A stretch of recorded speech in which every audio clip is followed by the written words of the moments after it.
Oh, caro, il telegiornale già si finito e di Matteo Messina Denaro non c'è ancora traccia.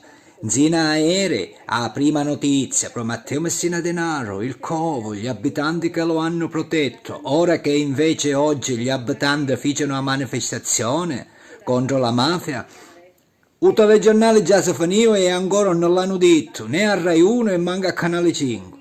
Dall'Ucraina invece stanno dicendo che noi italiani siamo contenti a dare aiuti di armi all'Ucraina e poi invece che ci furono i Manissa e chi che erano al governo che dice che erano netti, poverini vittime che sono fotteri i sordi non stanno dicendo niente. Dice sì, ma udissimo all'aereo, certo, udissero perché lo dovevano dire perché su internet già a cosa la sapevano tutti e alla idra l'appena a dire. Però perché no? Perché non dicono più? Perché dice udissimo, e i cugiuna come noi che poi già non scordiamo. E perché? Giornata della memoria, giornata dell'ipocrisia. Perché? Perché milioni di euro spesi per eventi di commemorazione, alla bre, cose, i morti, cose e conti, e nessuna riconoscenza alla Russia.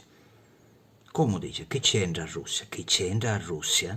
Ah, perché pare che l'ebrei liberarono Roberto Benigni che eravamo i maracane con carro armato. Hello boy, come on, che ti faccio fare il giro con carro armato? No, fu l'armata russa. 27 milioni di morti ci costava all'armata russa per levare dei coglioni a Hitler. Nessuna riconoscenza alla Russia. A voi la linea in studio.